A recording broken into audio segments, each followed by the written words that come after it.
Assalamualaikum warahmatullahi wabarakatuh. Bismillah, alhamdulillah, salatu wassalamu ala rasulillah wa ala alihi wa ashabihi wa man wala. La hawla wa la quwata illa billah mawa'atu. Yang terhormat Bapak Kiai Ubaidillah selaku dosen pengampu pengembangan pembelajaran sejarah kebudayaan Islam serta sahabat-sahabat semua yang saya banggakan. Alhamdulillah, pada kesempatan kali ini kita akan membahas bersama mengenai salah satu tokoh Islam, mengenai salah satu tokoh pembaharu Islam, yakni Hasan al-Banna. Syekh Hasan al-Banna lahir pada tahun 1906 Masehi di daerah Mahmudiyah, sebuah kota kecil di dekat Iskandariyah, Mesir. Ayahnya dikenal sebagai Syekh Abdurrahman As-Sa'adi karena beliau bekerja sebagai seorang tukang reparasi jam dan juga penjahit buku. Hasan al-Banna muda, usia 6 tahun, beliau sudah berhasil menghafalkan setengah dari Al-Quran, dan setengah tahun kemudian beliau berhasil menghafal seluruh isi Al-Quran. Masya Allah. Sebagaimana seorang yang lainnya, Hasan al-Banna tentunya mendapatkan pendidikan dari orang tuanya. Kemudian beliau mengawali pendidikan formalnya di sebuah madrasah bernama Madrasah Ar-Rasyid. Kemudian lambat laun, setelah beliau dewasa, beliau melanjutkan studinya di Universitas Darul Ulum, yakni universitas di Kairo, Mesir, yang merupakan suatu universitas yang sangat diidolakan oleh orang manapun. Semasa hidupnya, beliau dikenal sebagai seorang yang aktif di bidang penulisan. Beliau adalah seorang penulis yang produktif dan beliau menularkan karya-karyanya di dalam sebuah kitab.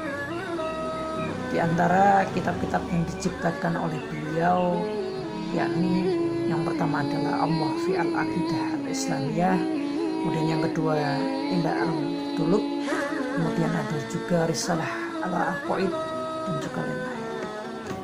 Pada tahun 1928 Masehi, bertepatan dengan Dzulhijjah 1346 Hijriah, beliau bersama ke-6 temannya mendirikan suatu organisasi yang diberi nama Ikhwanul Muslimin. Berdirinya Ikhwanul Muslimin ini tidak semata-mata hanya mendirikan suatu organisasi, akan tetapi pada saat itu dilatar belakangi oleh kekalutan yang ada, kekalutan di bidang politik, kekalutan karena pada saat itu Mesir masih dijajah oleh Inggris dan juga tentara Yahudi, serta pendidikan yang pada saat itu sangat tidak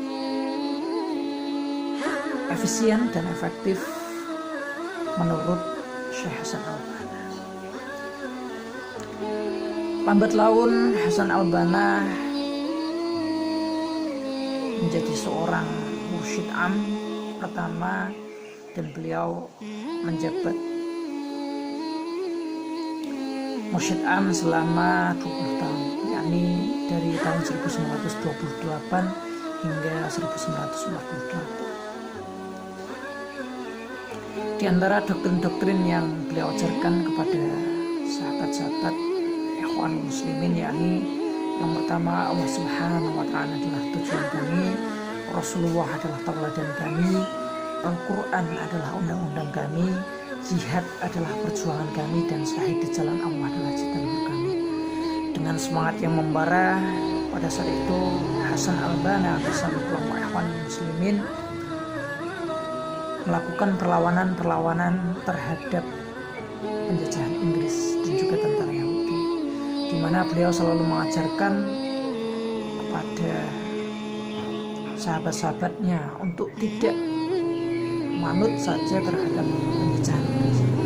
Beliau menginginkan sekolah-sekolah ini menjadi sebuah bagian dari masjid, dan setiap orang yang bergelut di bidang politik, entah itu presiden dan lain-lain, diharapkan memiliki basic agama.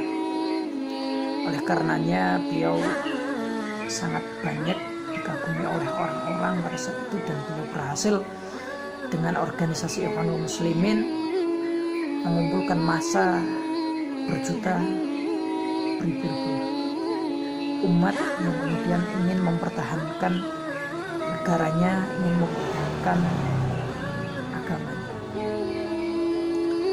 Hasan al-Banna bersama Ikhwanul Muslimin juga turut andil pada saat itu terhadap perang Palestina, dan sejak saat itu Hasan al-Banna mulai mendapat perhatian dari tentara Inggris dan Yahudi, serta mendapat kecaman dari Amerika Serikat, sehingga Amerika Serikat mengancam kepada Mesir untuk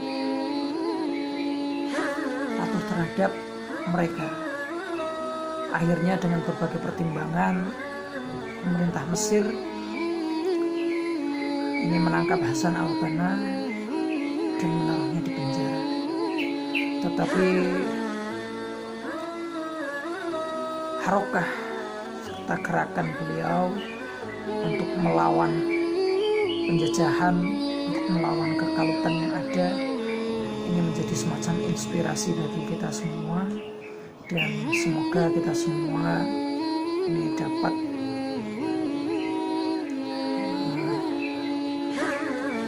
menjadi Hasan al-Banna yang baru di tengah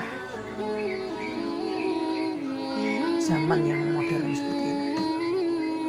Sekian dari saya, mohon maaf bila banyak kesalahan. Semoga apa yang kita pelajari kali ini dari tokoh Hasan al-Banna dapat membawa manfaat bagi kita semua. Wallahul muwaffiq ila aqwamit thoriq. Wassalamualaikum warahmatullahi wabarakatuh.